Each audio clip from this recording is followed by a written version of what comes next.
The Bengals had a plan for the 2025 season. Have a quarterback named Joe and his offense carry the team, while the defense just climbed its way from dreadful last year up to average. They didn't know that quarterback would be Joe Flacco, not Joe Burrow, but that hasn't actually been the problem. The offense has done its part, but once again the defense is letting Cincinnati down. It's particularly been an issue in coverage, and their theory was get rid of the defensive coordinator from last year, Lou Anarumo, whose system was too complex for the young players on the team. Have him fall on the sword, ship him out, bring in Al Golden, who'd been on the staff previously, then coordinated Notre Dame's defense that went to the college championship. And Al Golden would install a simpler system that allows these defensive players to fly to the ball, to just pin their ears back and go. Lou Anarumo is now with Indianapolis coordinating their defense, and it's good. It's not the best unit in the world. They don't have a ton of elite players in their secondary, but they get the job done. I don't often watch the Colts defense and think coverage busts were the issues. Sure, they get beat sometimes, but they play a good enough type of defense to keep opposing offenses off balance. And the Cincy defense, particularly the back seven, has not gotten any better under Al Golden. This whole season has been exposing this team's issues, with the Jets game from this past weekend being the clearest display of it yet. And even though this game between 3-win Cincy and winless New York was tucked into the crowded early slate of games on Sunday, it ended up 39-38. It was the only one-score game of the entire week, and so it got a lot of attention. Let's talk about what the Jets' anemic passing offense did to expose the weaknesses in the Bengals' back seven. But not just that, let's talk about what it means for the Bengals' next opponents and what the Bengals might do to fix these issues going forward. We're not just going to trash them, we're going to be solutions-oriented here. You're watching Light Boxes, a football show that helps you think outside the box about the NFL. I'm your host, Rob Ballantine. Before I get into it, it would mean the world to me if you like the video and subscribe to this channel. Doing these things helps grow this community and bring in more NFL fans just like you. Let's dive in. I want to start by making sure everyone understands what I mean by the back seven of a defense, because there's 11 players total, and when you're looking at coverage, 4 players usually are rushing the passer. Of course, you can blitz with 5 or 6, you can even just send 3 and drop 8 into coverage, but the most common thing is to keep 7 back in coverage with 4 rushing the passer. The 4 that are rushing don't have to be your down linemen. You could drop a defensive end into coverage and send a linebacker. But again, for the most part, you're going to keep your linebackers and your cornerbacks and your safeties back in coverage. You may have heard of the term front 7 before, and that refers to how teams fit the run. The 4 down linemen, again on average, plus 3 more players behind, whether it's 3 linebackers or 2 linebackers and 1 slot corner, they are responsible for fitting the run, with the other 4 defensive backs behind just as a safety net. So front 7 is going to refer to the players most impactful at defending the run, and then the back 7 is going to refer to the players most important for covering passes. Now, of course, the players you send on the pass rush, they have a huge impact on how well the coverage unit does. They work in tandem. The pass rush has to get home because no coverage unit in the league can blanket receivers forever. But that's not exactly the issue with Cincinnati. Sure, their pass rush is bad, especially when Trey Hendrickson is missing time with injury, but it's not like the coverage unit is playing well and the pass rush is just letting them down. There are significant issues with tackling, with awareness, with speed, with rules and assignments. Everything is wrong with this back 7, and we're going to dig into that looking through the lens of this Jets game. What's funny is the Jets didn't even try to take advantage of the Bengals back 7 early on. Since Justin Fields had been benched but then was re-promoted to the starter because Tyrod Taylor was injured, they put a training wheels style of passing offense on for the whole first quarter. In fact, on the first drive, Justin Fields has 0 air yards on his passes. They are all swing passes to a running back in the flat. And then on the second drive, he has 1 pass of 5 air yards, and that's it. For the whole first quarter, it's all run plays and short passes. The first play I'm going to highlight is from the start of the second quarter, and it is a Jets run play, but it demonstrates how bad the Bengals back 7 is at recognizing things and how poor the angles they take to the ball carrier are. The play is a jet sweep handoff, and depending on what team you root for, you may find jet sweeps frustrating. A lot of them get tackled in the backfield, or maybe get a 3 or 4 yard gain with a player being unable to get the edge on the defense. But the Jets are going to get 25 yards on this play with the handoff to Isaiah Williams. They start with Isaiah lined up as the far outside receiver. Then they motion him just inside the other receiver, so now he's the 2. Dax Hill, the defender, moves with him, shading over top. But then when Isaiah Williams starts a second motion across the line, Dax doesn't follow him. So now we know we're probably in a zone defense because Dax Hill is not running with Isaiah Williams across the formation. The first linebacker to that side, Barrett Carter, starts shifting with Isaiah Williams. This is its own problem because he's not the linebacker on the end where Isaiah Williams is headed to. He's not going to be able to cover there. He's actually getting himself out of position if they run a handoff to Isaiah Davis the other way, which is a thing that they fake after giving the ball to Williams. The other linebacker, Demetrius Knight, doesn't move. He remains flat-footed, not being able to carry with that receiver if he gets the handoff. With Williams running in open space, Geno Stone does the correct thing and maintains outside integrity, but this means he has to take on a block. The 2 unblocked defenders, Joseph Osai, the edge defender, who's admittedly just behind the play, and Demetrius Knight, who we talked about, they can't get to the ball carrier. Knight, despite having some speed, takes a bad angle and allows Williams to gain 25 yards on this play. Now you may be thinking, who's Isaiah Williams? Not exactly a household name. This is somebody that the Jets had to call up off their practice squad due to injuries to Garrett Wilson and Josh Reynolds, so maybe the Bengals just didn't properly prepare for this player, and that would be a bad excuse. But it's made even worse by the fact that he was a Cincinnati Bengal most recently. He played for the Bengals from last November and was their punt returner who filled in for Charlie Jones, and was on the squad till this August when he was one of the last roster cuts going into the season. He was even the teammate of the Bengals star running back Chase Brown back in college at Illinois, so this team should be abundantly familiar with Williams. He's a limited player, yet he has probably one way he can make you pay, and it's his speed. That's not only something that would be on the scouting report, it's something the Bengals knew intimately from having him in their building for almost a year. Now let's talk about some Jets passing plays. They're down 17-3 midway through the second quarter, but they're going to put a good drive together, with the main character being wide receiver Tyler Johnson. Again, not a household name. He's still a professional wide receiver. He's been on a few teams and made an impact here and there, but he's not a consistent difference maker in the NFL. The Jets run a play-action pass on 1st and 10 from their own 43. Fields has plenty of time in the pocket, and he delivers a dart that travels 26 air yards to Johnson in the middle of the field. There are 4 Bengals defenders nearby, but none within 5 yards of Johnson. The biggest culprits are either DJ Turner or Logan Wilson. See, I tend to blame DJ Turner more. DJ Turner is carrying this route, and then as Tyler Johnson breaks into the middle of the field, he continues deep. There's only one other route going deep, Arian Smith, and that is covered by both the safeties, Geno Stone and Jordan Battle. Geno Stone is even pointing out that he's got that route, stay with Johnson, and so DJ Turner should be cutting in with Tyler Johnson. Now, Logan Wilson, he was sucked in by the play action. He's a linebacker. He has to move forward to defend the possibility of the run. Once he sees that it's not a handoff, he should be getting more depth, and maybe he could have been in the passing lane to Johnson and made DJ Turner right. But he wasn't, and DJ Turner needs to have that awareness that a play action play is going to suck up the linebacker, and he's got to be tighter to that route. He's not, and it's a big completion. Now, because of all the depth that Turner got, when he is approaching to make the tackle, Tyler Johnson's able to slam on the brakes and allow him to run by. Then he sheds tackles from Dax Hill and Logan Wilson, and then he carries Geno Stone an extra 4 yards to make this a 34-yard gain for the Jets' passing offense. The Jets' drive then continues down into the red zone, but it looks like it's going to stall. They're at 4th and 2 from Cincy's 15-yard line. They could kick a field goal, but that would only make it 17-6, and Aaron Glenn and his winless squad need to get the dub.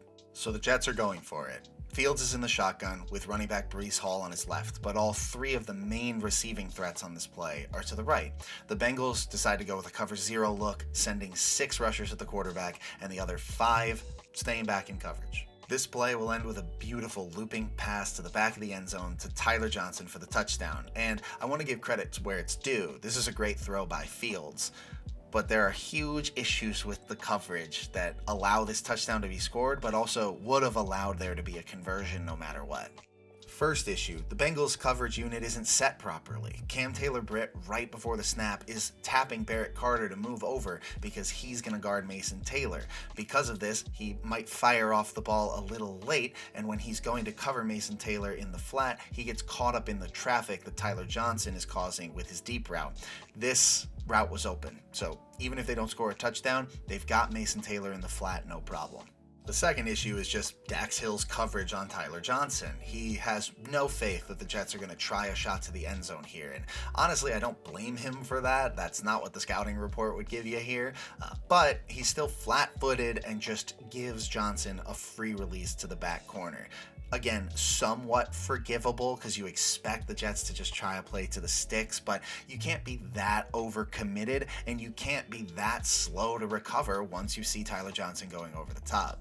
To me, the most unforgivable issue on this play is the third one, how Jordan Battle rushes the quarterback. See, he's the free rusher. He goes unblocked to Fields, and he sees Fields start to do his throwing motion. So he's got two good options. One, just drive into the quarterback. Just lay a hit on him. Obviously, don't do anything to get roughing the passer call, but lay a hit on him, make it harder for Fields to make that throw. He's not a terribly accurate quarterback anyway, and he might tuck it and take a sack. You don't know how he's going to react if you just keep flying at him. Or, as you're running, time your leap into the throwing window. If you're able to get up there and bat a pass, that ends the drive. Or, if he holsters the ball, it probably disrupts the timing of the play enough that the rest of your team can get back into coverage alignment, and then there's no way for them to advance the ball. Unfortunately, Battle chooses a terrible third option. He starts chopping his feet, slowing down in front of Fields.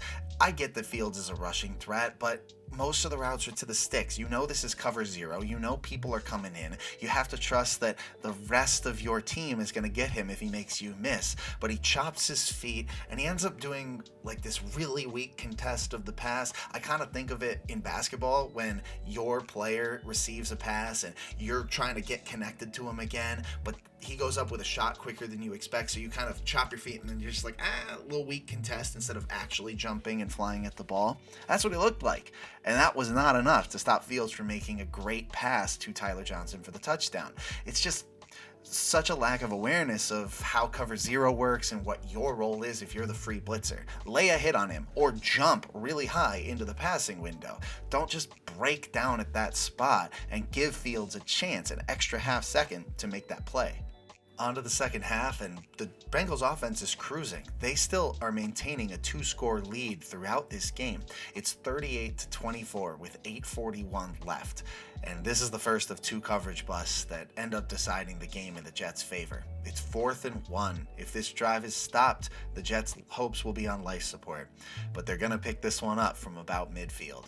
The Jets run under center play action, and their tight end, Jeremy Ruckert, stays in to block, so Barrett Carter completely ignores him. But then he leaks out into the flat, and it's a completely uncontested catch, and he's able to run for 24 more yards after that. He makes Barrett Carter miss, then Barrett Carter gets connected, and he drags Barrett Carter for extra yardage. Geno Stone, the safety, is coming in, loafing on the play. He's like, Barrett Carter's got him. Then he runs in, and he gets blocked, and then he just kind of turns away dismissively from the play. Terrible body language throughout and after that play. And the thing is, 2 other routes are open on that play. If Justin Fields wants Arian Smith in the other flat right away, he's got him. And Tyler Johnson just leaks into the middle of the field and would have been a bigger gain on paper. Of course, Jeremy Ruckert takes that ball farther after the catch, but there were more air yards to be gained if Fields wanted them. There's a point during this play when 3 different Bengals defenders are pointing at receivers, passing them off to each other. This just a complete lack of awareness on how to stick to routes on a 4th and 1. The offense only needs to pick up 1 yard. The fact that we're letting this play develop for as long as they do, and we're still not sticky to the routes, it's insane. Not only do the Jets pick up this 4th and 1, the very next play is Breece Hall's epic touchdown run down the sideline where he stays inbounds miraculously and extends to the pylon. So that conversion immediately led to the score. The last play I want to highlight is 3rd and 2 with 2:28 left, and the Jets are down 6. It's 38-32. Mason Taylor, the other tight end, starts motioning across the formation, and they snap the ball while he's in motion. The Bengals are sort of scrambling, and apparently the coverage rule on this play is that Dax Hill has to go cover Mason Taylor. Dax Hill, I kid you not, is the 5th closest Bengals coverage player to Taylor in this moment. Now, maybe that rule makes a little more sense on 2nd and long or something, when there might be more routes developing down the field, but this is 3rd and 2 in the low red zone. We gotta get connected to that route immediately, and it's not gonna be Dax Hill. That's just not gonna work. I don't know if that's Al Golden's fault. I don't know if that's the Bengals players' fault for not understanding what the rule should be, but it's the easiest pass in the world. Mason Taylor is wide open. He doesn't even score the touchdown, but the very next play is Breece Hall's passing touchdown to Mason Taylor. So yet again, the football gods are saying, you stupid Bengals, you allowed an easy short passing conversion. The very next play will be a touchdown to punish you. And then the Jets have the lead, 39-38. That ends up being the final score. This is a problematic unit that every single NFL team should be able to pass on. So who's coming up next? The Bears are coming to town, and Caleb Williams and that Bears passing offense has definitely been up and down. I wouldn't say it's terrible, but against the Ravens this past week, Caleb did look hurried. He looked stressed in the pocket.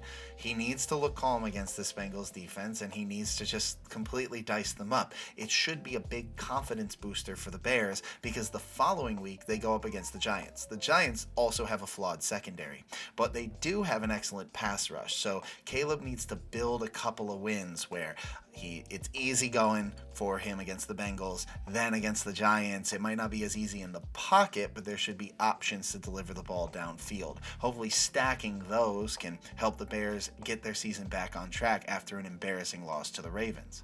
The Bengals then have a bye, and then their next opponent is the Steelers. And if I'm the Steelers, I want to use the Bengals defense to try to incorporate a little more speed into my passing offense. See, speed has not been a prevalent element of this offense the whole season. The Steelers tend to like a lot of jumbo sets where they can run out of heavy personnel but also pass out of it. In fact, against the Bengals 2 weeks ago, even though they lost, they had 4 passing touchdowns, all of which went to tight ends, 2 to Pat Freiermuth, 1 to Jonnu Smith, 1 to Darnell Washington. But 2 of their smaller receivers who are speed demons, Roman Wilson got really involved last week against the Packers, and Calvin Austin, who wasn't healthy versus the Bengals, is now back. They should be finding new ways to exploit the Bengals defense. Basically, think of it as practice. Think of it as figuring out how to incorporate these guys so that when you go up against tougher defenses, you've already built the reps. That's the state of this Bengals back 7 at this point. Then the Bengals have the Patriots, and you know what's at stake for the Patriots? Drake May padding his numbers in what could be a dark horse MVP season. Yeah, that's really where the Patriots are at now, and it's crazy, but they can use this Bengals defense to prop up May's candidacy for MVP. As for the Bengals themselves, well, how do we fix it? And it's not going to be a quick fix. It's nothing really this season. And let's start with who we think can stick around. DJ Turner, for me, is a keep. Yes, this was a bad game for him. He took some bad angles. He got too much depth in a couple spots, but he's a good player. He made excellent plays in the Steelers game, including ripping the ball out of DK Metcalf's hands for an interception that helped swing that one. He's been really good most of the season, and the ecosystem he's in is doing him no favors. So DJ Turner we're sticking with. But the other cornerback, Cam Taylor-Britt, I really think he has to go, and it comes down to a lack of awareness. He demonstrates this both by being off assignment a lot of the time, and also all the penalties he gets, and then his reactions to penalties. Every player is going to say, nah, I didn't do anything, but he just seems more aggressive in his defense of himself than most, and that just shows a lack of understanding of his role in the problem that is this defense. So I wouldn't stick with Cam Taylor-Britt. The most interesting corner is Dax Hill. See, he's coming off an ACL injury from last year, and during that 2024 campaign, he played a lot of outside corner, and I actually think he played kind of well. Then this season, after coming back from the ACL, he's been at slot corner with DJ Turner and Cam Taylor-Britt on the outside. Could you move him back to the outside, especially once his ACL is even more fully healed and he hopefully regains some of his athleticism? He might be an option out there. And I know that he's moved around. He started at nickel, then played some free safety, then went to outside, then is back. I understand that it's a lot of jostling, but you gave him a fifth-year option of $12 million. I think that you might as well play him on the outside and see if he can be worth an extension next year. If not, you cut bait. That's a waste of a pick from the first round in 2022, but at least you're trying something. At linebacker, I don't see any reason to cut bait on Demetrius Knight or Barrett Carter since they're both rookies. Sure, they haven't played well in 2025, but there's more time for them and the system hasn't done them any favors. But I bet there's some Bengals fans out there who are ready to cut bait on these players. They've seen enough. If you're one of those Bengals fans, drop a line in the comments. I want to know what you think of all these players since you have even more of a finger on the pulse of your team than I do. At safety, Jordan Battle is young too. He has to get better at tackling and at decisiveness. He can't have those moments where he chops his feet and doesn't make a good decision on Justin Fields. There's another play later where he comes in kind of tentatively and allows himself to get decleated by running back Isaiah Davis in pass protection. So he's got to get better at a lot of things, but there's time. Geno Stone, I'm really worried about how he carries himself on the field. There's just a lot of bad body language, but I'm not sure they're going to have a choice. It really depends on what happens in free agency, but they are pretty thin at safety, and they might just have to bring Geno Stone back, even though he's not the best player, until they can get a better option. As far as those options, they're probably going to have to come from the draft, and the Bengals would be picking 10th overall in the 2026 draft if the season ended today. I would expect their pick to remain somewhere in that range. That pick might not be high enough for them to get Ohio State safety Caleb Downs, who's an absolute stud. Maybe it is because other premium positions get picked before safety. You'll see quarterbacks, you'll see tackles, edge rushers, wide receivers most likely go before Downs. I haven't yet studied the whole 2026 class, but there's a possibility he falls to the range of 10. If they can't get him, most draft classes have a good cornerback option in that range, so that would be another good direction they could go. Of course, I would always condone the Bengals using a first-round pick on an offensive lineman to help protect Joe Burrow when he comes back healthy. And they could take an edge rusher too, because their pass rush needs a lot of help. However, their track record on the edge rushers they've taken in the first round of late, it's pretty spotty. It's Shamar Turner this year. I thought that was a reach on that player, and he hasn't yet been an impact. And then Myles Murphy, I also thought that was a reach at the time, and that's proving to be true. So maybe they could take an edge rusher, but I hope they scout it correctly, which is not a thing they've done of late.